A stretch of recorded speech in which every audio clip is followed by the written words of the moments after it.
Rishi Sunak, who is set to become the UK's youngest Prime Minister in 200 years, will meet with King Charles before officially taking office.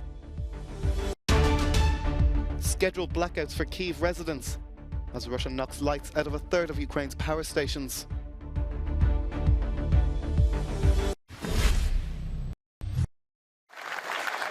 No time for a political honeymoon period. Rishi Sunak is being asked to hit the ground running when he becomes the UK's youngest Prime Minister in 200 years and the first British Asian to hold the office.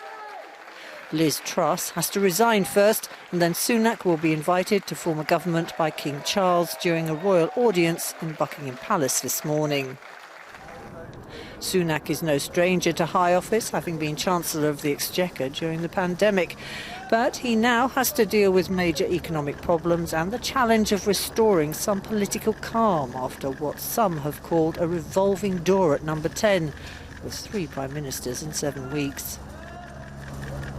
We now need stability and unity, and I will make it my utmost priority to bring our party and our country together, because that is the only way we will overcome the challenges we face and build a better, more prosperous future for our children and our grandchildren.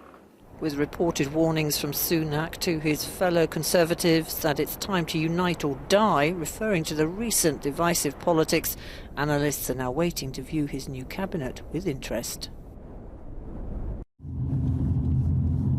Scheduled power cuts have been introduced by Kyiv's energy operator as Russia repeatedly targets the nation's power network. More than 1 million Ukrainian households have lost electricity following the Russian strikes, according to the Ukrainian presidency, with at least a third of the country's power stations destroyed ahead of winter. Knowing when the power cuts are due means residents in the Ukrainian capital can plan ahead, and most are putting on a brave front.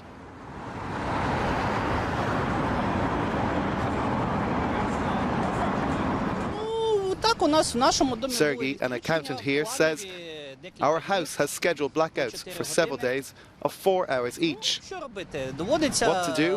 Well, we have to buy candles. We have to prepare somehow. Because recent events have made life a bit difficult. But what can we do? We have to survive.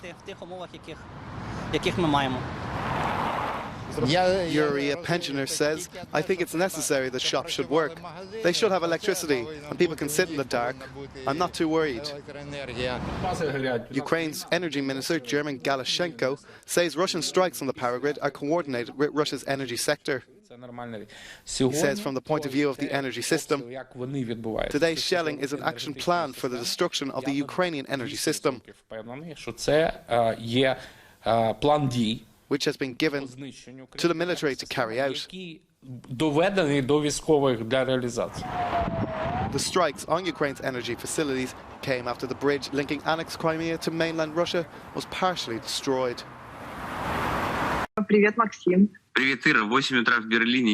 Rare independent news on Russia, live from Berlin. Maxim Kornikov was the deputy editor-in-chief of Echo of Moscow Radio. It was one of Russia's few independent news outlets. Authorities closed it down soon after the country's full-scale invasion of Ukraine. Now, Maxim has found a new home for Echo in Germany.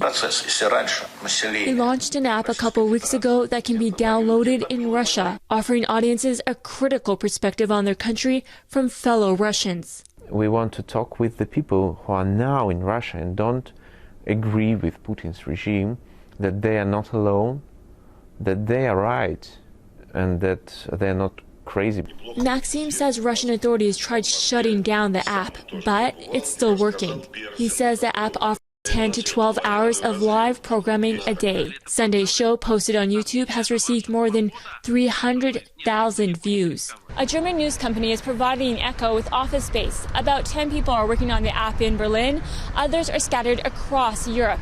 Most of Echo's team has left Russia following a law that was passed to impose up to 15 years in prison for people who are accused of spreading what was termed as fake news. But some journalists decided to stay. Здравствуйте, вы смотрите YouTube-канал «Живой гвоздь». Irina Babloyan was a host with the station. She now works in Moscow on a YouTube channel that airs on the Echo app. She says she is desperate to tell her country's struggles from the inside, despite the dangers. They just killed journalism in Russia. They are following you everywhere. So you can make pictures, you can make a video. You need to be very quiet. Irina says the German government recently approved her application for a visa on humanitarian grounds after waiting for 6 months. She says she will eventually go to Berlin as well.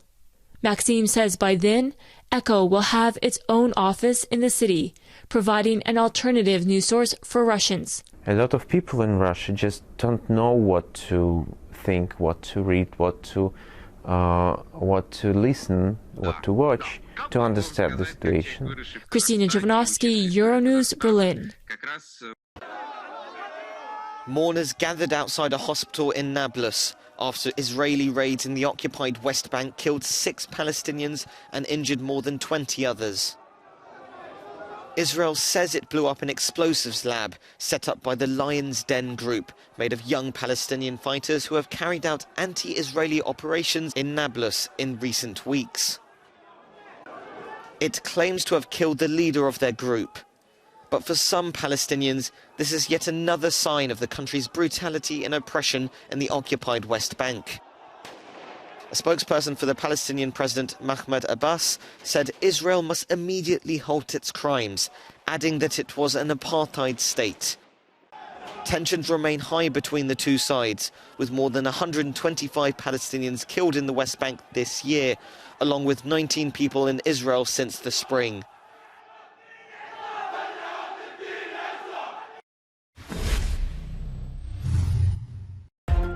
At least 60 people are believed to have been killed by military government airstrikes while celebrating a concert in Myanmar.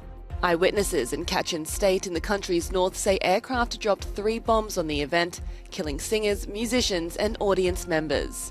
Up to 100 people are reported to have been wounded. The 3-day event is held by the prominent ethnic rebel group, the Kachin Independence Army. There's been another school shooting in the United States. An armed former student broke into a St. Louis high school, killing a teacher, a teenage girl, and wounding 6 others before police killed him in an exchange of gunfire. Witnesses say lives were saved after the gunman's weapon jammed mid-attack. Police had been quickly on the scene.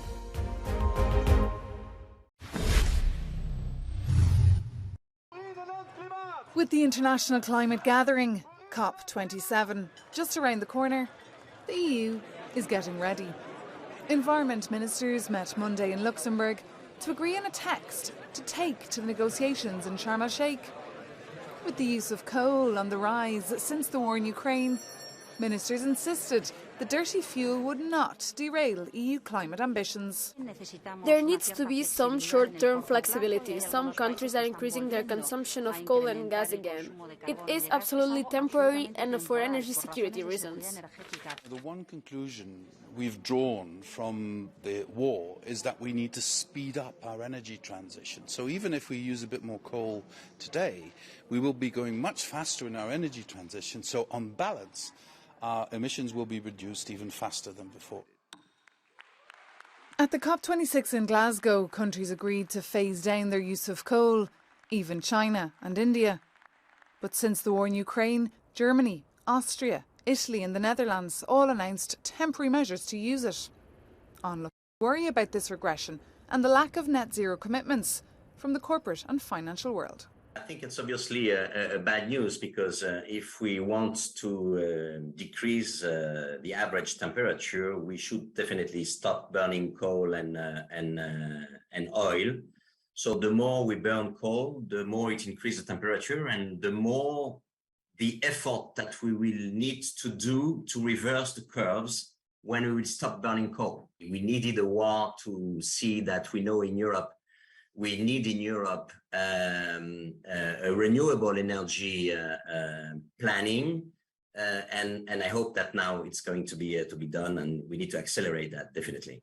COP27 will also look at setting up a fund to help countries severely impacted by climate change.